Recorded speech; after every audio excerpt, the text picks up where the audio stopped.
Shalom, saudaraku dalam Tuhan, puji nama Tuhan, jumpa lagi dengan saya di kesempatan ini. Nah, saudaraku dalam Tuhan, di video berikut, Ustadz Abdul Somad mengatakan bahwa semakin banyak orang murtad. Nah, saudara dalam Tuhan, sebelum kita lanjut pembahasan, mari kita melihat videonya. Luar biasa gerakan pemurtadan sekarang. Luar biasa gerakan pemurtadan sekarang. Luar biasa sekarang gerakan murtad ini. Luar biasa sekarang gerakan murtad ini. Bisa nggak dibuatkan undang-undang orang murtad ditangkap? Bisa. Melalui apa? Undang-undang. Yang buat undang-undang itu siapa? DPR.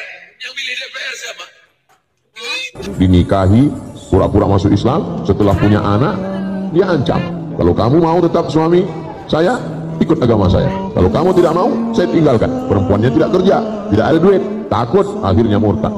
Pemurtadan dengan cara nikah, pura-pura masuk Islam, robah KTP, habis itu punya anak satu, murtad, tak terhitung jumlahnya apa-apa. Luar biasa gerakan pemurtadan sekarang. Daripada nanti menangis di akhir masa. Kakek-kakek, nenek-nenek umur 70 tahun datang ke kantor Basnas. Waktu itu saya Dewan Sosialisasi Basnas.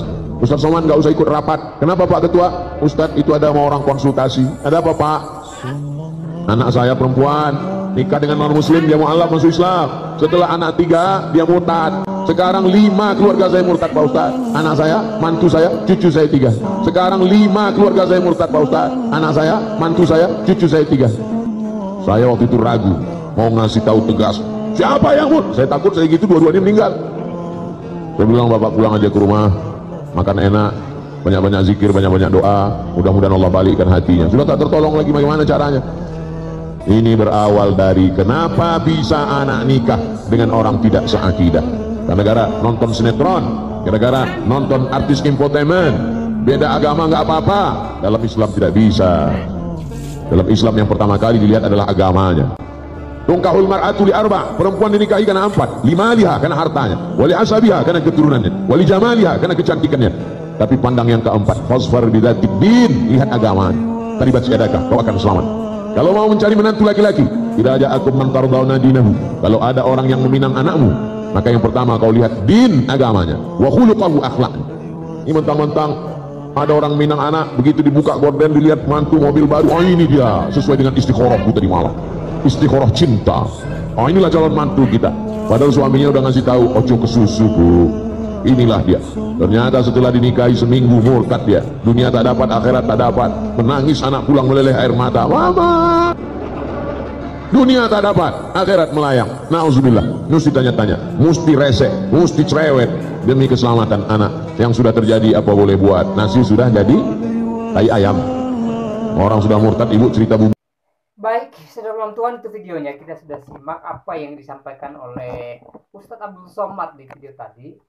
Ya, beliau mengeluh, mengatakan bahwa semakin banyak yang murtad. Ya, kita tidak tahu pasti ini murtad seperti apa. Apakah banyak saudara kita muslim berpindah keyakinan ke agama lain? Dan sepertinya sih iya, karena dia tadi membicarakan tentang orang yang menikah lalu tiba-tiba murtad gitu loh. Nah, saudara dalam Tuhan, di dalam Kristen sendiri, orang yang murtad itu adalah orang yang percaya kepada Tuhan Yesus, yang awalnya tidak percaya Yesus dan akhirnya percaya akan Tuhan Yesus. Dan orang yang murtad sendiri itu karena jamahan Roh Kudus, itu karena pekerjaan Roh Kudus yang memperkenalkan Yesus kepada mereka. Ya, saudara dalam Tuhan, tidak ada seorang pun yang mengaku bahwa Yesus adalah Tuhan kalau bukan dari Roh Kudus Tuhan. Jadi kalau ada orang yang percaya kepada Tuhan, ya saya katakan itu bukan semata-mata keinginannya, bukan semata-mata karena penginjilan, karena firman Tuhan yang disampaikan pendeta, bukan saudara dalam Tuhan. Ya, memang itu semua dipakai oleh Tuhan sebagai alatnya untuk memanggil mereka yang berada dalam kegelapan, yang belum mengenal terang Kristus. Tetapi yang terutama adalah pekerjaan Roh Kudus yang menjamah setiap hati orang sehingga mereka mengenal Yesus sebagai Tuhan.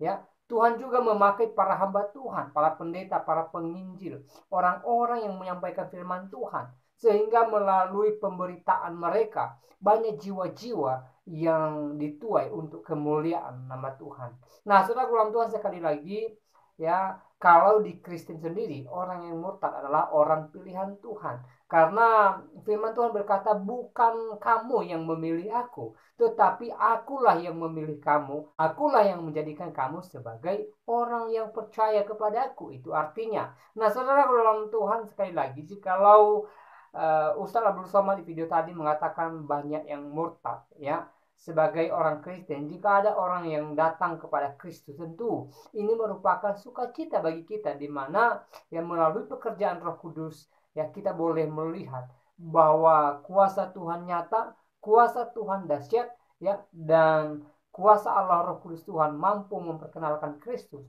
kepada siapapun. Nah, saudara dalam Tuhan, sekali lagi, ya, sebagai anak-anak Tuhan, mari kita terus berdoa buat para pendeta, para penginjil, buat orang-orang yang memberitakan firman Tuhan, supaya mereka dipakai lebih lagi oleh Tuhan melalui pelayanan mereka, melalui pemberitaan mereka, semakin banyak jiwa-jiwa yang dituai untuk kemuliaan nama Tuhan. Saudara ulang Tuhan, saya percaya bahwa lewat doa-doa kita yang kita naikkan kepada Tuhan, maka Tuhan menyatakan mujizatnya di waktunya Tuhan, ya, Kristen semakin berkembang pesat.